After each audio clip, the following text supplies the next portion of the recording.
Shalom friends, welcome to this Parsha Insight. Today we're studying Parshat Chukas, and by the end of the shiur we will look into and see a wonderful insight that will take us through and bring us to a new level in growth in our own lives and help us to live our lives in a more meaningful manner. Now in Parshat Chukas, the Parsha begins as follows. I'm going to read a small section from the beginning of the Parsha so that we can have an insight into it. And then afterwards, I will continue to explain what the Parsha is saying.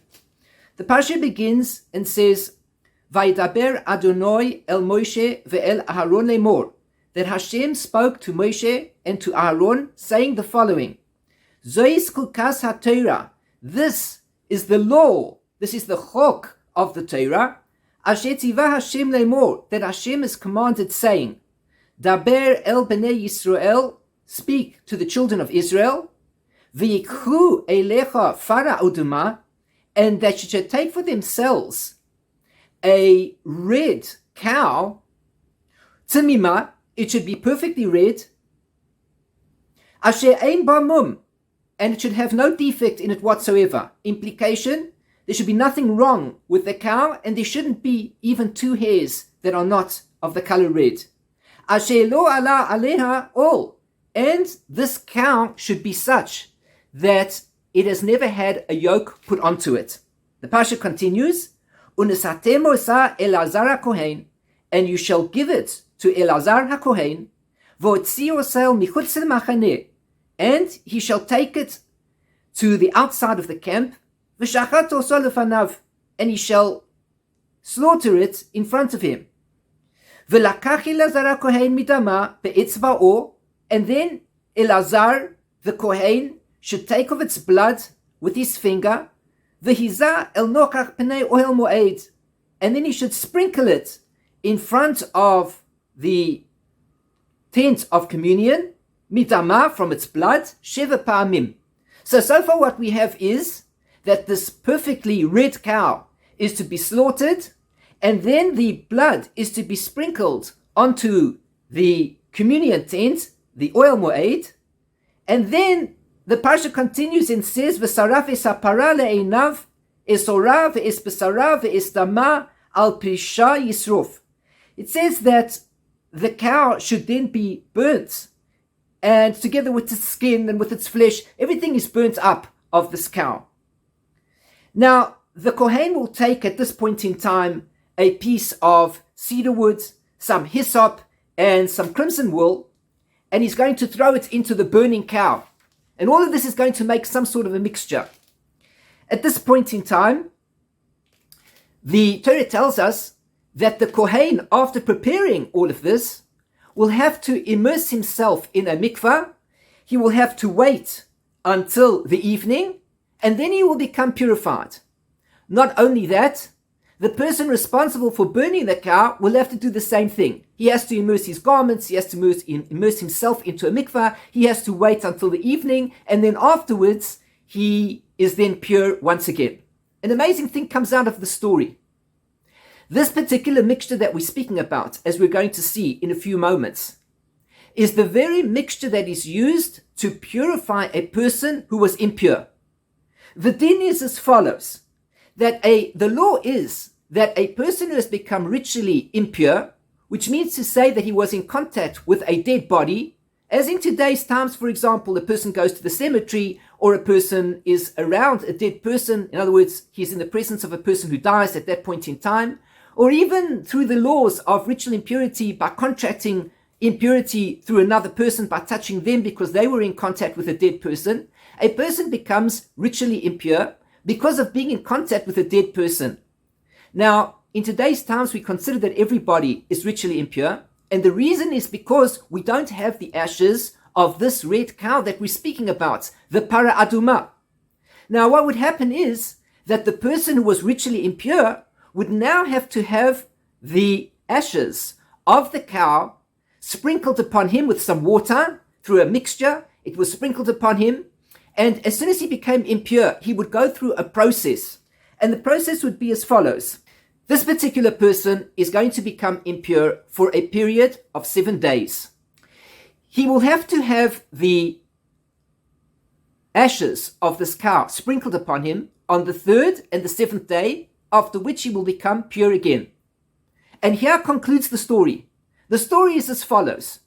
The person who was impure becomes pure through the ashes, which were made by people who became impure because of their making the ashes. An amazing story happens. Those who prepare the mixture to allow another person to become pure are themselves becoming impure, and the person who was impure himself becomes pure from the very things that were prepared for him, from people who became impure from preparing it for them. This is a fascinating concept. And for this reason, the Torah calls it the Chok of the Torah. That is why the Parsha is called Chukat. This is the law of the Torah. In the Torah, there are 3 main types of laws. There is a law that is called a Chok, a law that is illogical. We do not understand it. We perform the mitzvah simply because Hashem told us to perform it. There is a law that is called a Mishpat, and this is a logical law. For example, a law such as stealing, a law such as murder. Since it is that even without the Torah, people could come to form courts, and they could understand that logically speaking, these laws should be put into place. But nobody would think, for example, of prohibiting a mixture of meat and milk. Nobody would forbid, out of their own logic, a forbidden mixture of wool and linen. Nobody would forbid, on a logical level, the eating of pork, for example. And yet these are 3 mitzvahs in the Torah that a Jew must keep. He must be careful that even though there is no logical understanding to these mitzvahs, he may not engage in them. He may not eat pork, he may not wear a garment of linen and wool, and he may not eat a forbidden mixture of meat and milk. Those are called the illogical laws. Those are the chukim. God commands, and as a result of the commandment, we must fulfill the mitzvah. The mishpatim, on the other hand, are logical laws that people would come to even of their own accord. And then thirdly, there is a mitzvah known as the Edus, the testimonies. For example, a Jew has a mitzvah to wear tefillin. Why does he wear the tefillin? To remind him that Hashem took us out of Egypt, and therefore because of that we wear the tefillin to remind ourselves that this is an indication that links us to this particular mitzvah. So there are various mitzvahs that we perform that remind us of particular various events, and that's why we perform it. It doesn't really have a logic to it, but somewhat there is a meaning to it. 3 different levels. But the Torah defines this as the Chok of the Torah. It is the ultimate illogical mitzvah that anybody could ever think of or be unable to think of. Who in their right minds would think of a concept that in the event that a person prepares a mixture to purify somebody else, that he himself should become impure, and then the person who has this particular mixture, he becomes pure? And therefore the Torah calls it a chok. It is illogical. Don't think about trying to understand it. There is no way to understand this mitzvah. We perform the mitzvah simply because God commanded it. Now, at this point in time, we need to understand what is the deeper significance. How can I relate that to my personal life? And I'm going to give a number of ideas that can help us in our own lives to grow and understand that even though there are certain things that we see that are illogical, nevertheless, we need to engage in them. The first point is to realize that in all life events, there are many things that we don't understand. Sometimes things happen to us and we don't understand why. Sometimes we have to do things and we don't understand why. But in the bigger spectrum of things, as life progresses, and certainly as the soul grows and finally finds itself in the next world, at that point in time, if not sooner, a person will come to understand all the reasons as to why he had to go through what he did. These are the concepts of chukim, of illogical things. The second thing to appreciate, and perhaps even more important, is to realize that I am in this world not just for myself. I am not here just to deal with illogical things on my level, but I'm here also to deal with illogical things as they apply to other people. What is the idea behind that? The idea is that in my own life, I should appreciate that sometimes in order to help another person, I myself need to enter into a world that is illogical. I myself have to become impure. Sometimes when a teacher, and especially a Torah teacher, needs to do outreach, needs to reach out to somebody else who is suffering, and they find themselves in a pit and they don't know how to get out of it, the teacher has to descend into the pit where the student is, has to identify with the student, and then has to pull the student out from where the student is at that point in time. This is the concept of the Chok, of the law that is illogical, where the teacher goes into something, makes themselves impure in order to ultimately bring out the purity of the other person that is there. Amazingly, when we behave in this way, it is not just a case that we cause the other person to grow and to become greater, but when we help them, at some point in time, everything turns around for us and we become pure ourselves as well. So these are two powerful lessons. One lesson is to realize that even within our own lives, life is not always logical. But if we want to work through it, if we want to understand that there is a way to purity, then what we engage in is a concept of appreciating that even though life is what it is at this point in time, and even though it seems illogical, there could be a hidden reason as to why it is that I'm experiencing this. And I have to take that as a lesson and wait for the moment, which may come many years later, to realize the logic involved. Rabbi Menachem Mendel of Kotzker, the great Rebbe of Kotzker, who lived in the 18th, 19th century, 1787 to 1859, I think that was the years that he lived. He was a Rebbe who was involved in truth. Everything that related to truth had to have been said. He was straightforward, outright. He would say things exactly as they should be said. He wasn't afraid to express himself. And one of the things that he says is, when it comes to God, do you think that if I could understand God, I would worship him? I want to serve a God that I cannot understand. If I knew who God was, it would defeat the purpose of my wanting to serve him, because already I would understand who God is. When we understand somebody, when we understand a godly being, we start to think to ourselves, we know everything already. The Rebbe of Kotzker points out that it is better to not necessarily understand anything of God, because that's the being that we can serve. We don't understand why God is bringing us to all these things. Nevertheless, that is the God who I will serve. Parshat Chukas, this parsha that we're learning about, teaches us the law of things that are illogical. Somebody becomes impure because they are in touch with the greatest level of impurity out there, a dead body. And how does he become pure?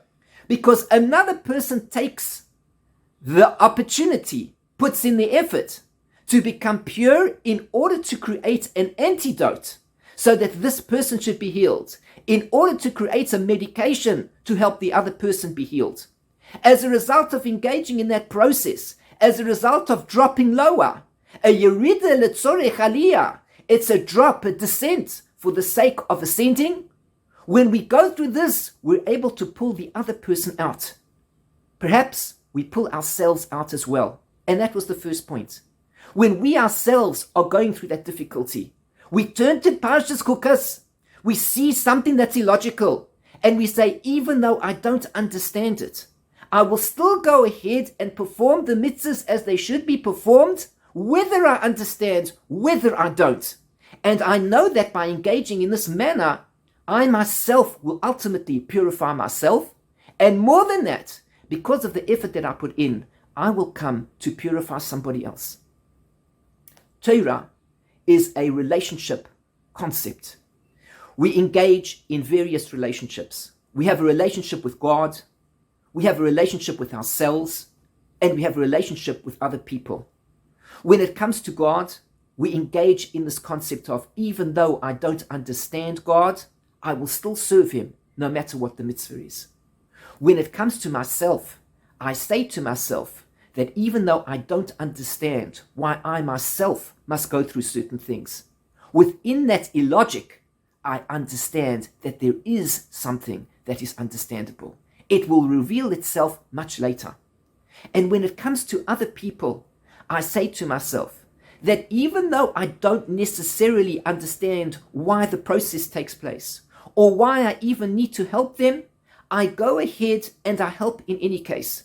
Because through the process of helping each person that I come into contact with, no matter how impure I become in the process, which doesn't mean, of course, that a person should put himself into a situation of impurity. What it means is, as he engages in the relationship and he feels he's getting nowhere, when he engages in the relationship and he feels that there's no purpose to it, when he engages and feels that he can't really do anything, but he says in any case he's going to do what he can do, then the effect takes place. And although he may suffer very briefly for the effort that he puts into somebody else's life, he will succeed in the long run in doing better for others and ultimately in doing better for himself. I leave you with one beautiful story on this concept. And we should all think about it every day of our lives. Because many times we feel that we can't really help other people. We often feel stuck ourselves. What more can I do for that person, we say? Do I have to help them? Why can't they do things for themselves?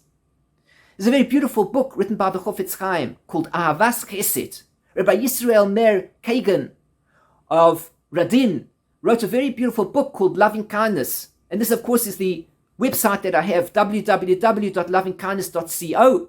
And he wrote this book about loving kindness to teach us that one thing that we need to know is that everybody in the world makes it only because there are other people prepared to help him make it what he is. They become what they are only because other people help them to become what they are. And that is the message of Parshat Chukas. When the person has become impure, he cannot become pure except through the help of others, who make themselves impure, by the way, who don't understand what they're doing, but they do it in any case in order to bring the goodness to this other person. So in Ahavas Chesed, the Chofetz Chaim mentions over there, he says, for example, if there is a wedding that takes place, he says a person cannot make a wedding by himself. He needs people there. There should be people dancing. There should be people offering a toast to the Chatan and Kala.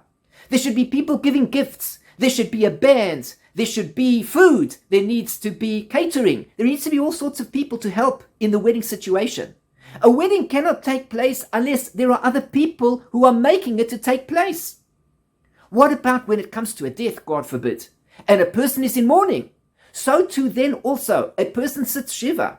And while he is there and doing nothing with himself, he doesn't know what to do. He's just in a state of sadness. People come to visit him. He cannot fulfill the mitzvah of being a mourner. He cannot experience what mourning is. He cannot get through the process unless there are people with him.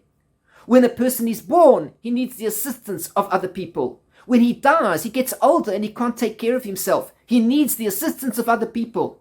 We are helping each other all the time. And God forbid that we turn around and say we can't help or we don't need to help because that person should be able to take care of themselves by now. Why? Because we can never really take care of ourselves independently. We can do the best that we can. But in all things in life, we always need people along the way. A person buys himself a house when he starts his life. Usually, he doesn't have 4 million shekels in his bank account when he's 20 years old and he wants to get married. It's not a common thing. Maybe some people do. He has to go to the bank and the bank will help him. And then he has to go to this person and he goes to that person. And ultimately, we all help each other. One person puts himself into a down situation where he's out of something. And the other person can put themselves into an up situation that they now have because of the blessing of the other. And now the story.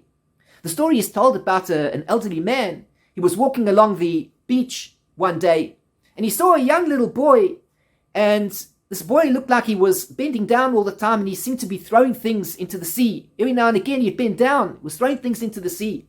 So the old man walks past him, he says, young man, he says, what exactly are you doing here? He says, I see that there are some starfish that the sea has brought out into the sand. And they're getting dry and they're surely going to die. So what I'm doing is I'm picking the starfish off the dry land here on the sand and I'm throwing the starfish back into the sea that they should live and continue. Well, the old man smiled, he had a bit of a giggle and a laugh. He says, young man, how much do you think you're really doing over here? He says, don't you understand that in the small space that you are in over here, there are probably 100 starfish that have all been swept up by the tide, and they're all over here. Surely you realize you're never going to be able to bring all those starfish back into the sea. And he says to him, young man, he says, as we walk along the sands, along the shore over here, all this distance, kilometers and kilometers, don't you think that there will be thousands upon thousands of starfish? And tell me something, young man, do you think that you're really going to make a difference? And you're going to really change everything? You're going to save all of these starfish? The young man shook his head. He said, you know, it's true. It might be that I won't be able to take care of every single starfish on the shore, on the beach. But to this starfish, I am making a difference. When that starfish gets thrown back into the sea, the starfish is able to procreate again and make more starfish. And from the one will come 2 and 10 and 50 and 1,000 and 10,000 new families. Families upon families. Because this young man was prepared to bend down and to make the difference in the life of one starfish. The old man, of course, who had walked along the shore for many years of his life and had seen the same starfish that were there and never picked them up. For many, many years, 10 years perhaps, he had walked along this particular beach and he'd seen the same starfish. And perhaps had he picked up one starfish every single day of his life for the past 10 years as he walked down that beach, he would have saved 3,650 starfish, which would have made tens of thousands of new starfish in the sea. How many different things he would have changed in life. How much of a difference he would have made to the life of these sea creatures. But instead he laughed. He said, what's the point? I don't need to take care of it. And so what comes out here will come out here, and what goes in there goes in there. And I don't need to make a difference. Parshat Chukat says you need to make a difference. You need to make a difference for yourself, and you need to make a difference for others. You can make a difference for yourself, and you can make a difference for others. You will make a difference for yourself, and you will make a difference for others. In the process, as you go about your activities, one thing you might find is that things drop, things seem illogical, things become dirty, things become impure. But don't be taken aback. Don't lose hope, and don't become filled with negativity because you see that things are falling apart. It is then that the process of healing begins, and as the one situation shifts over into a side of impurity, there is a corresponding inverse relationship that happens on the other side, and everything turns around for the good. Let us take this wonderful lesson out of Parshat Chukas. Those who are pure, take part in the process to make others pure, but as they do so, they become impure themselves. And those who have become impure now become pure. It is a reciprocal relationship, but ultimately at the end, everything works out for the best, and everything turns out in a way of goodness, everything turns out in a way of purity. Parshat Chukas tells us, don't be afraid of things that look illogical and don't make sense. Get involved, help yourself, help your fellow man, and thereby connect even deeper with God. Grow and become a greater person. Thank you very much for joining me. I'm Eliyahu Shir from Chesed Ve'emet, my website, www.lovingkindness.co. If you've enjoyed this lesson, got something out of it, it's made a difference in your life, please do like the video and share a positive comment. I'm very happy to see positive comments, and if you feel that there's something that's not right, please send me a message as well and let me know what you feel I could do to improve upon it. If you'd like to be in touch with me, just visit my site, lovingkindness.co, and send me a message directly from the site, and I'd be delighted to be in touch with you. If you'd like to learn one-on-one with me, that's fantastic. Let me know what interests you. Let's get together and speak about Torah and speak about life, speak about your life, your challenges, and what we can do to improve it and grow together as people and grow together as a society becoming even greater. I look forward to another shiur, and I ask you, of course, if you have enjoyed this shiur, to please like the video, to share the video, and to click on the notification bell to be informed of future videos. So I look forward to another shiur in the near future, and I wish you everything of the best. Take care. Shalom, shalom. Bye-bye.